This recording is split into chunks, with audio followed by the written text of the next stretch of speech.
Bonjour à tous. Aujourd'hui, on se retrouve pour une review matos, un atomiseur. Je vais en faire quelques-uns là en peu de temps. On se retrouve aujourd'hui pour le Moonshoot. Le Moonshoot de chez Sigalei, un petit ato tout petit, tout mignon, en double coil, qu'on va être obligé pratiquement de faire en double coil, à moins de ruser vraiment comme un malade. C'est un petit ato que je déteste pas plus que ça parce qu'il est petit, il est mignon. Donc voilà. C'est un pote qui me l'a offert, c'est Vincent de... C'est Vincent de... Comment de... Ah merde, de pirate là. Vincent d'Anivap, voilà, qui m'a offert ça parce qu'il en avait reçu un deuxième, il en avait commandé un qui n'était pas arrivé, le deuxième est arrivé, il m'a dit tiens si jamais je le reçois je te le donne. Donc du coup il me l'a donné. Merci Vincent. Donc aujourd'hui la review de ce petit matos. On passe en gros plan tout de suite, on le détaille, on le monte et après on le vape. Allez, à tout de suite.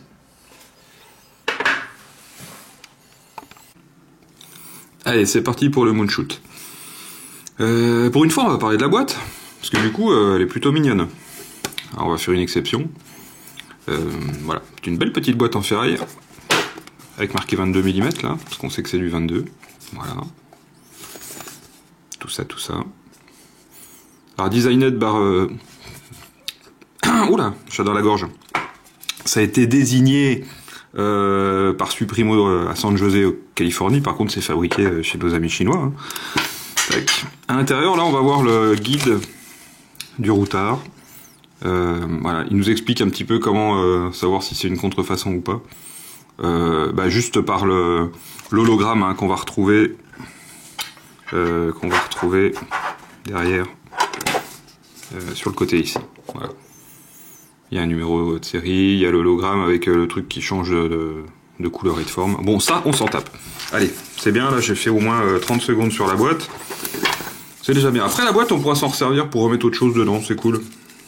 Voilà. Tac. Et donc, ça va nous laisser apparaître le bazar en lui-même. Donc, on va avoir l'atto qui est ici. Je vous montre après. Un Pyrex de rechange avec des joints de rechange ici.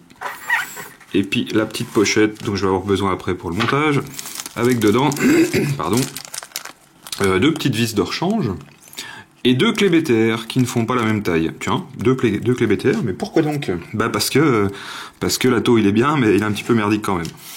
Alors, ensuite, l'atto en lui-même, que voici, que voilà. Alors il est plutôt mignon. Hein. Après, bon, bah ça reste assez subjectif hein, comme opinion, ça reste le mien. Il est donc siglé au QQ, comme ça. Le pin là ne sera pas réglable. Hein. Voilà. Le remplissage il va se faire par le dessus. Ça c'est plutôt pas mal. Par là. Comme ça.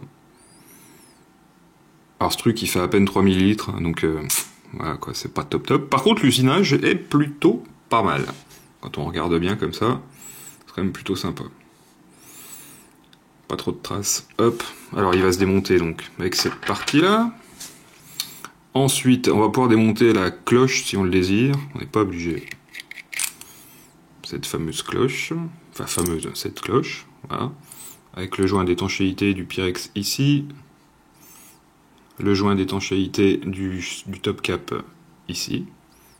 Tac. Le Pyrex.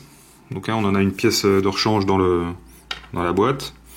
Et après, le système de plateau, qui est un peu casse-couille, je vous l'avouerai. Parce que, s'il est comme ça, là, on peut pas mettre son montage dedans, on est bien d'accord hein, parce qu'avec avec le bout de la cheminée, là, le bas de la cheminée, on peut pas le faire. Et du coup, si on la démonte, cette cheminée, on se dit, c'est cool, on va pouvoir faire le montage.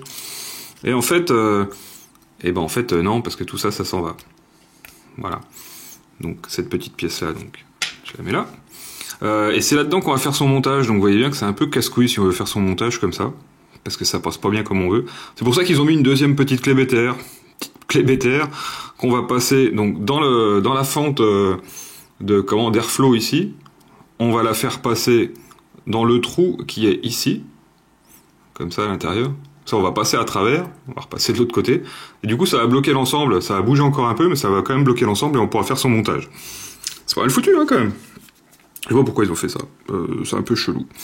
Voilà. Et après, donc, l'airflow, donc, parce que j'en parlais, qui est ici. Donc, bon, bah voilà, hein, c'est un airflow, on va pas non plus passer 3 semaines dessus. Hop. J'arrive pas à le tourner parce qu'il n'y a rien pour le tenir. Voilà. Allez, on va directement faire un montage. Comme ça ira plus vite. Abracadabra, abracadabra. Donc là, si je veux faire mon montage, eh ben, c'est un peu casse-couille. Donc on va faire comme on a dit tout à l'heure, on va prendre une des deux petites clés là. Donc la plus petite des deux, parce que la plus grosse, ça va servir pour visser les coils. Hop.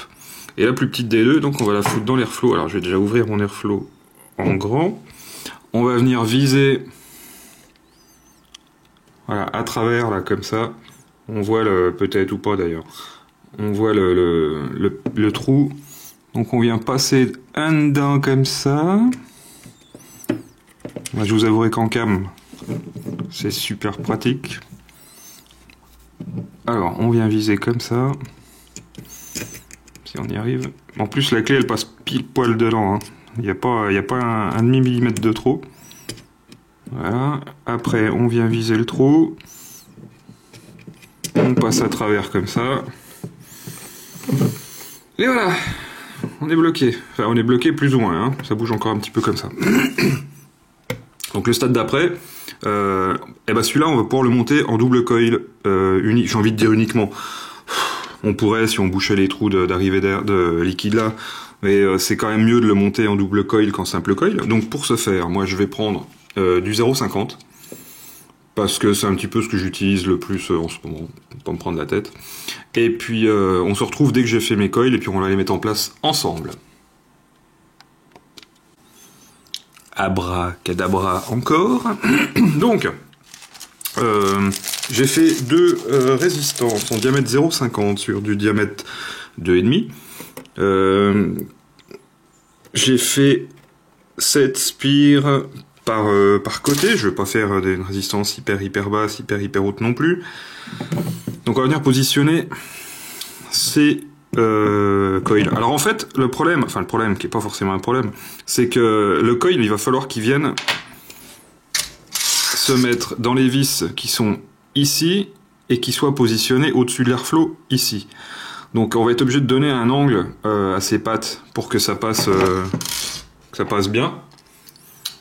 Et c'est pas le plus facile le plus facile. C'est pas super compliqué non plus, faut pas exagérer. Mais c'est pas, ça peut être un peu casse-couille du fait que quand on va donner l'angle, on va se retrouver avec ça va rapprocher le coil du centre. Voilà, vous allez voir tout de suite. Bien sûr, j'ai pas assez dévissé.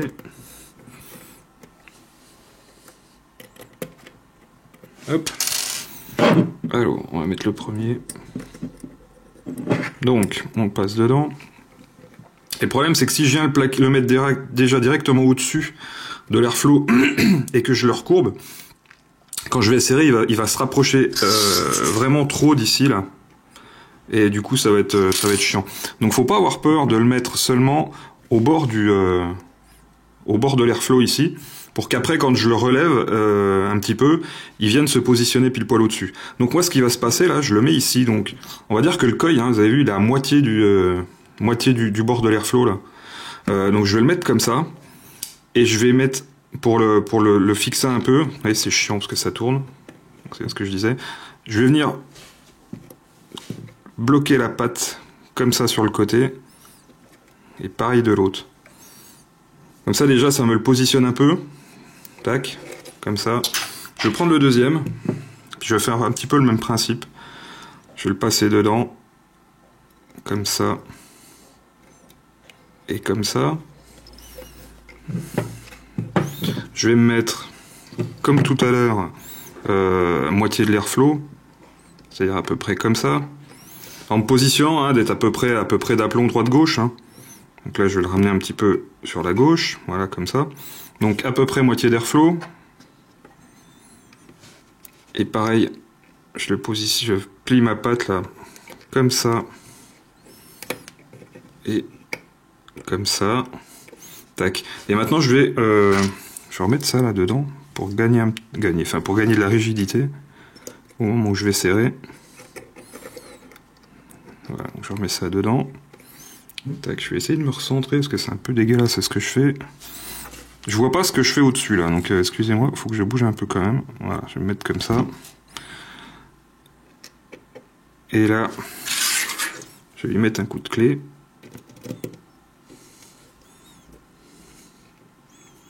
Comme ça.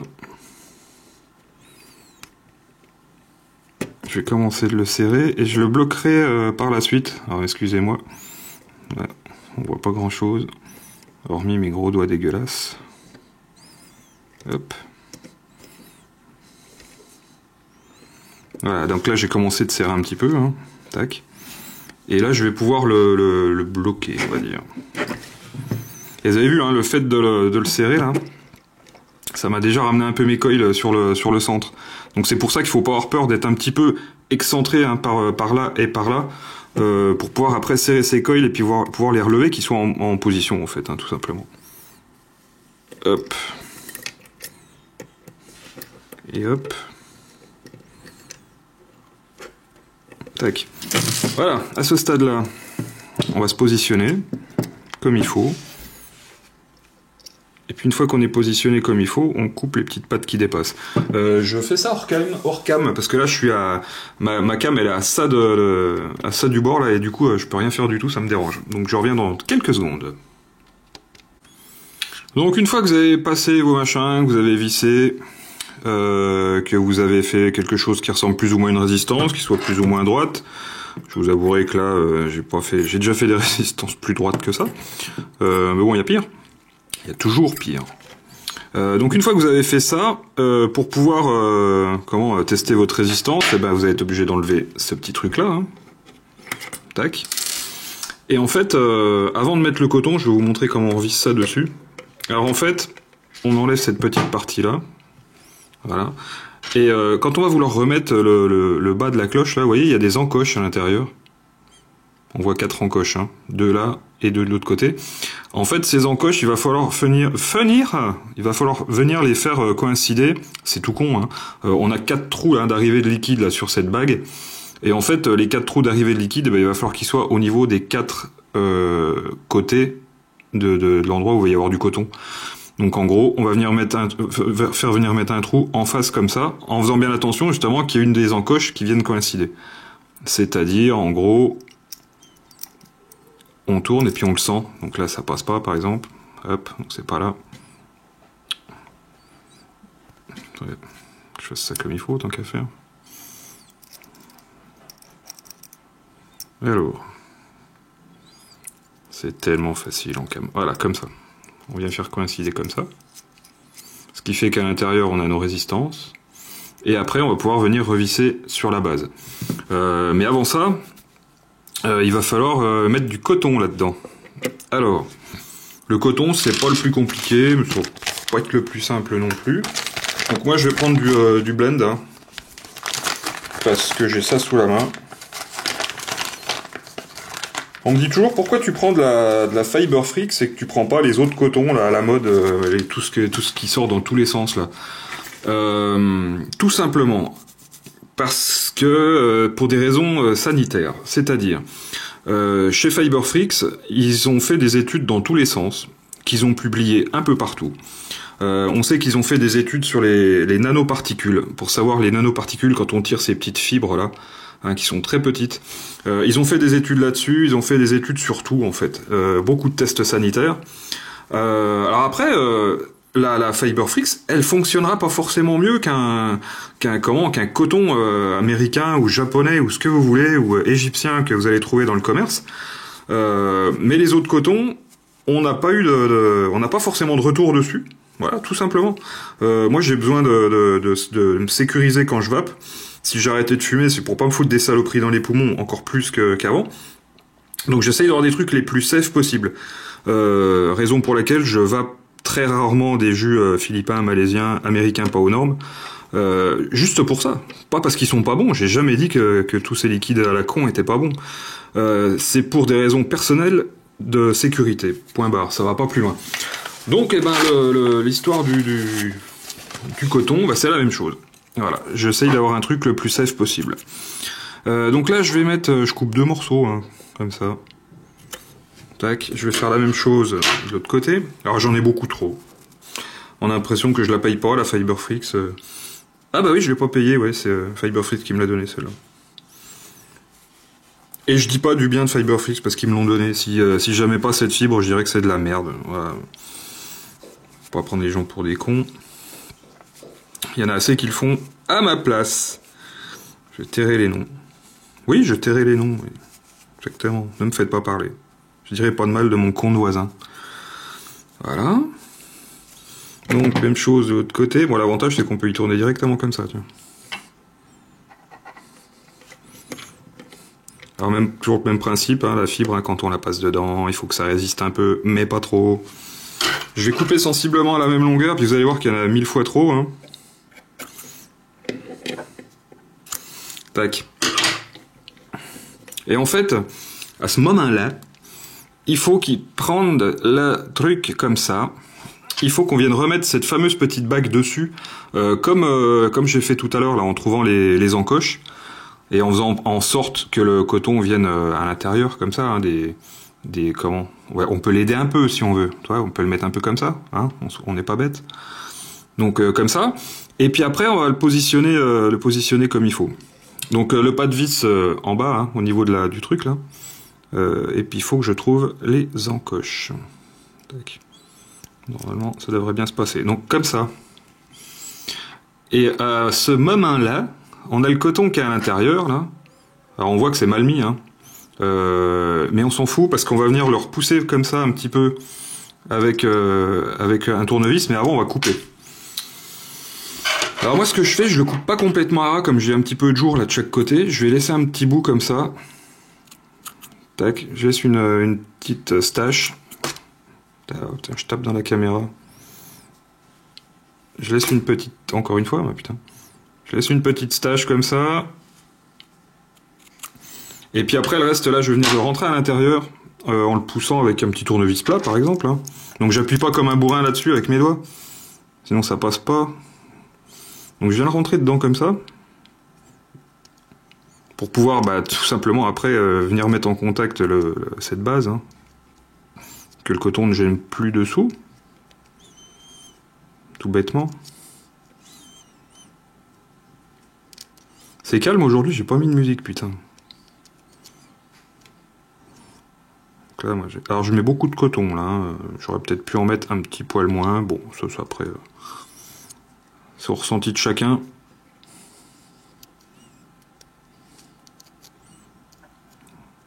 Après, s'il y a un petit bout qui dépasse encore, on peut le recouper. Hein. Ce qu'il faut, c'est qu'après, une fois qu'on l'aura vissé sur sa base, le cotonnage soit parfait pour qu'il n'y ait pas de draïde, pas de fuite. Donc c'est pour ça qu'il faut en mettre, mais pas trop non plus. C'est comme n'importe quel atos, si on en met trop, on va avoir tendance à avoir du draïde. Hein. Là par exemple, là j'ai beaucoup de poils qui dépassent. Je vais en couper un tout petit bout.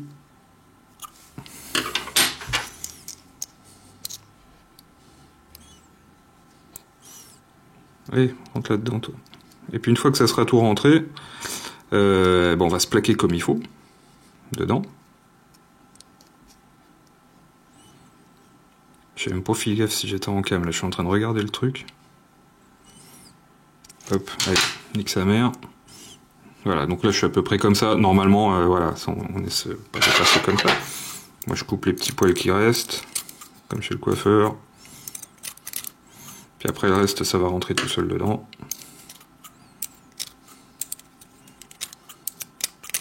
Bon, le but du jeu, c'est qu'il n'y a rien qui dépasse. Hein. Hop. Pour que la base, elle soit complètement jointe avec le reste. Comme donc là, ce n'est pas le cas. Mais c'est pas grave, parce que là, maintenant, je vais repositionner mon coton à l'intérieur. Vous voyez, là, on voit le jour un petit peu. Donc là, je vais repositionner mon coton en le relevant un tout petit peu comme ça. Tac. Pour qu'il vienne se plaquer contre. Même chose de l'autre côté. Même chose partout, en fait. Donc du fait, les petits poils qui restent en dessous, ça va automatiquement venir me les ramener. En théorie. Alors j'ai fait un paquet de montage, j'ai jamais réussi à mettre le coton du premier coup comme ça sans qu'il y ait d'air. Hein. Je suis pas le plus doué du monde hein, pour faire des cotonnages. Je pense pas être le pire non plus. Pile au milieu, on va dire. Je suis pile au milieu. Hop, celui-là, on va le relever un petit peu. Tac. Celui-là, il est pas trop mal.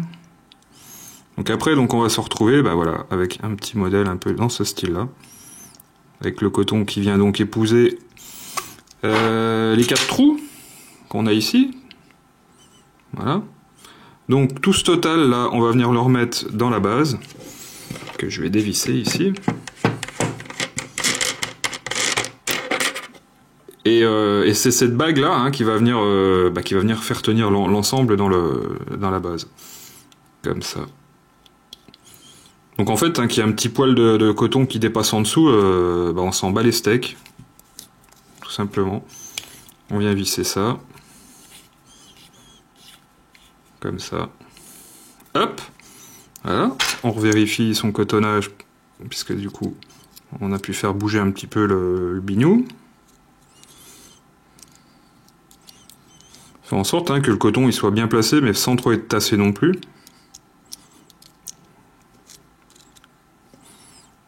Et puis qu'il n'y ait pas de jour au niveau du coton et puis des petites arrivées ici. Ensuite, on vient remettre son Pyrex sur l'ensemble. Donc, comme ça. Bon, le Pyrex hein, qui est juste posé, c'est un petit joint à lèvres hein, quand même. Donc, qui va venir, tac, s'épouser dedans comme ça. Voilà. On va venir remettre le haut de la cloche, qui vient se visser dans cette première partie là. Pareil, hein, le petit joint à lèvres au-dessus. Hop. On visse l'ensemble jusqu'à ce que ça fasse joint là au milieu. Hein. Bon, ça, vous l'aurez compris. Tac. Après, on va le remplir et bien sûr, comme j'ai super bien préparé ma review, j'ai rien pour le remplir. Alors, je reviens. Qu'est-ce que je vais y mettre? J'ai pas grand chose. Allez. On va y claquer un petit coup de 100% VG. Tac. Attends, bougez pas. Merde. Un petit coup de gousse. Il m'en reste, hein. J'en ai pas acheté depuis des mois, mais il m'en reste. J'en ai pas énormément vapé. On fait comme tout le monde, on ferme son airflow pour remplir ou pas? Eh ben non, moi j'en ai rien à foutre. Je ferme pas mon airflow pour remplir. Donc on vient le remplir, hein, comme ça, sur le côté. Il en tient pas énormément. Il est tellement gras le truc, il fait même pas le tour, il reste là où je le mets. Tac, allez. On vient revisser le dessus. On fait ça. Et puis après, on est prêt à vaper. Voilà, tout simplement. Donc on va repasser en plan large. Et puis on va voir comment c'est que ça marche. A tout de suite. Bon, alors, comment ça marche? Eh ben on va le mettre sur une petite box, vu que c'est un petit tâteau. Ça donne à peu près ça. Hein. Donc le montage que je viens de vous faire, il est à 0,31 ohms. Donc il est assez bas. Voilà. Donc du coup, je vais pas lui mettre 30 watts, hein, je vais lui mettre un peu plus pour que ça fonctionne, on va dire, normalement. Hop. Je viens de me rendre compte que j'avais pas imbibé en coton, le coton en liquide quand j'ai remonté. J'ai intérêt de faire gaffe à ma gueule. Ouais, c'est mieux. Donc, là je vais le mettre à 40 watts, allez, soyons fous. 40 watts, 0,31 ohms, double coil en 0,50, j'ai fait 7 tours à peu près.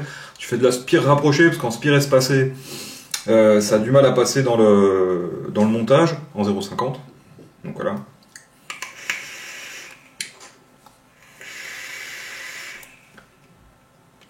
Voilà quoi, hein, on voit le... Non là on voit pas, mais... On pourrait presque voir les bulles d'air qui remontent du coil. Bah si, ici, là. Petite bulle d'air. Parce que c'était peut-être pas encore imbibé comme il faut.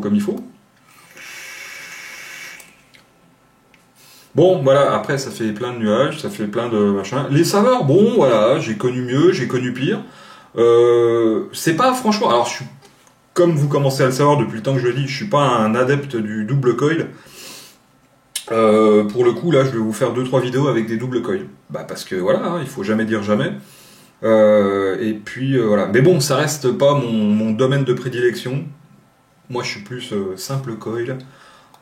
25-30 watts. Là, je suis obligé de claquer 40 watts minimum pour que ça fonctionne bien. Si je me mets à 25 watts, hein, comme je vape habituellement, c'est-à-dire comme ça, j'ai rien, c'est froid surtout. J'ai pas grand-chose. Faut que je commence à me mettre une trentaine de watts, quoi. À 30 watts, ça commence à être sympa. Et puis, ouais, c'est à partir de 40 que ça va être pas mal, quoi. Par contre, 40 watts, avec une petite box comme ça, qui fait 2400 mAh, bah, on tient que dalle, quoi. Voilà, hein. Après, il faut monter ça sur une putain de box 3 accus. Je trouve ça con de mettre un joli petit tato comme ça sur une... Alors après, on fait ce qu'on veut. Sur une Relo, par exemple. C'est vachement plus mignon là-dessus. Bon, après, c'est une histoire de goût. Ouais, pas mal ces tatos. Alors le truc un peu chiant, bah, c'est ce système avec les deux BTR. Pourquoi? Why? Petite clé BTR pour tenir le montage et puis la clé BTR pour visser le montage. Un peu bizarre. Voilà, après, bon, bah, ils font comme ils veulent hein, chez Sigalei. Il y a toujours un truc chelou avec les Chinois, tout le temps. Voilà. Ils font jamais un truc direct comme ça. Alors vous allez me trouver certainement une raison que moi je n'ai pas trouvée. Mais une raison valable, hein. Trouvez-moi une raison valable. Si c'est pour me dire ah bah oui mais sinon on peut pas faire le montage parce qu'il y a le plateau qui est vissé dessus, bah ça c'est pas une raison valable. Donc je ne sais pas. Voilà. Sur ce, non tiens dernière chose. Bien sûr j'ai pas d'atto sous la main. Si je vais prendre ce truc là. On m'a dit ouais mais le drip top là il est super court et du coup quand on vape on se crame la gueule si on est un peu fort. Bah vous pouvez mettre un drip tip dedans hein, tout simplement. Voilà c'est fait pour. Voilà. C'est tout. Allez, je me fais pas plus long. C'était donc ma petite review sur le Moonshoot de chez Sigalei. Donc, messieurs, dames, n'oubliez pas, la vapote c'est mieux que la clope. On se retrouve bientôt pour de nouvelles aventures. Puis je me barre dans un nuage de vapeur modéré, on va dire. Allez, à plus.